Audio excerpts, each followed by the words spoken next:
2025ರ ಶಿಕ್ಷಕರ ಹೊಸ ನೇಮಕಾತಿಗೆ ಮಧು ಬಂಗಾರಪ್ಪ ಅವರು ಗ್ರೀನ್ ಸಿಗ್ನಲನ್ನು ಕೊಟ್ಟಿದ್ದಾರೆ. ಹೌದು ಸ್ನೇಹಿತರೆ, ತಮ್ಮೆಲ್ಲರಿಗೂ ಶ್ರೀಧರ್ ಇನ್ಫೋ ಯೂಟ್ಯೂಬ್ ಚಾನಲ್ಗೆ ಸುಸ್ವಾಗತ.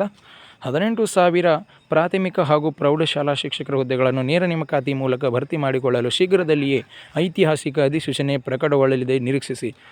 ಹೌದು ಸ್ನೇಹಿತರೆ, ಈ ಒಂದು 18,000 ಪ್ರಾಥಮಿಕ ಮತ್ತು ಪ್ರೌಢಶಾಲಾ ಶಿಕ್ಷಕರುಗಳನ್ನು ನೇರ ನೇಮಕಾತಿ ಮೂಲಕ ಭರ್ತಿ ಮಾಡಿಕೊಳ್ಳಲು ಶೀಘ್ರದಲ್ಲಿ ಐತಿಹಾಸಿಕ ಅಧಿಸೂಚನೆ ಪ್ರಕಟಗೊಳ್ಳಲಿದೆ. ನೀವು ನಿರೀಕ್ಷಿಸಬೇಕ್ರಿ. ಮತ್ತು ಇನ್ನುವರೆಗೂ ನೀವು ನಮ್ಮ ಚಾನಲನ್ನು ಸಬ್ಸ್ಕ್ರೈಬ್ ಮಾಡಿಲ್ಲ ಅಂದರೆ ಸಬ್ಸ್ಕ್ರೈಬ್ ಮಾಡ್ಕೊಳ್ರಿ, ಬೆಲ್ಲೈಕನ್ನು ಕ್ಲಿಕ್ ಮಾಡಿರಿ. ಆದಷ್ಟು ನಿಮ್ಮ ಶಿಕ್ಷಕರ ಪ್ರೇಮಿ ಸ್ನೇಹಿತರ ಜೊತೆ ನೀವು ಈ ಒಂದು ವಿಡಿಯೋನ ಶೇರ್ ಮಾಡಿರಿ. ಮತ್ತು ಈ ವಿಡಿಯೋದಿಂದ ಒಬ್ಬರಿಗೆ ಹೆಲ್ಪ್ ಆಗಲಿ. ದಯವಿಟ್ಟು ಈ ಒಂದು ವಿಡಿಯೋನ ಶೇರ್ ಮಾಡಿರಿ ಮತ್ತು ಮುಂದೆ ಓದೋಣ ಬರ್ರಿ. 2025 ನವೆಂಬರ್ ಕೊನೆಯ ವಾರದಲ್ಲಿ ಅಥವಾ ಡಿಸೆಂಬರ್ ಮೊದಲ ವಾರದಲ್ಲಿ ಕರ್ನಾಟಕ TET ಪರೀಕ್ಷೆ ನಡೀತದೆ ರೀ. ಆಮೇಲೆ ಅದನ್ನು ಉದ್ದೇಶಿಸಲಾಗಿದೆ ಅಂತ ಖುದ್ದಾಗಿ ಮಧು ಬಂಗಾರಪ್ಪ ಅವರೇ ಹೇಳಿದ್ದಾರೆ. ಅದಾದ ನಂತರ 2026 ಫೆಬ್ರವರಿ ಅಥವಾ ಮಾರ್ಚ್ ತಿಂಗಳಲ್ಲಿ ಶಿಕ್ಷಕರ ನೇಮಕಾತಿಗೆ CET ಪರೀಕ್ಷೆ ಮಾಡಿಸುವ ಸಾಧ್ಯತೆ ಇದೆ ಅಂತ ಖುದ್ದಾಗಿ ಮಧು ಬಂಗಾರಪ್ಪ ಅವರೇ ಹೇಳಿದ್ದಾರೆ.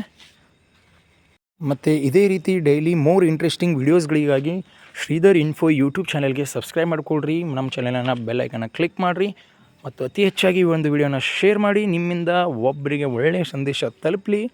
ಅತಿ ಹೆಚ್ಚಾಗಿ ನಮ್ಮ ಒಂದು ವಿಡಿಯೋನ ಶೇರ್ ಮಾಡಿರಿ. ಮತ್ತು ಡಿಸ್ಕ್ರಿಪ್ಷನಲ್ಲಿ ನಮ್ಮ ಒಂದು ಟೆಲಿಗ್ರಾಮ್ ಚಾನಲ್ ಲಿಂಕ್ ಇದೆ. ಹೋಗಿ ಟೆಲಿಗ್ರಾಮ್ ಚಾನಲನ್ನು ಬೇಗನೆ ಜಾಯ್ನ್ ಆಗಿರಿ. ಯಾಕಂದರೆ ಪ್ರತಿದಿನ ಹೊಸ ವಿಡಿಯೋ, ಪ್ರತಿದಿನ ಹೊಸ ಸ್ಕೀಮ್ಗಳ ಬಗ್ಗೆ, ಗೌರ್ಮೆಂಟ್ ಅರ್ಜಿಗಳ ಬಗ್ಗೆ ನಿಮಗೆ ಅಲ್ಲಿ ಮಾಹಿತಿ ಸಿಗುತ್ತೆ. ಮತ್ತೆ ಸಿಗೋಣ ಹೊಸ ಮಾಹಿತಿಯೊಂದಿಗೆ, ಹೊಸ ವಿಡಿಯೋದೊಂದಿಗೆ. ಅಲ್ಲಿವರೆಗೂ ಸಿಗೋಣ. ಬಾಯ್.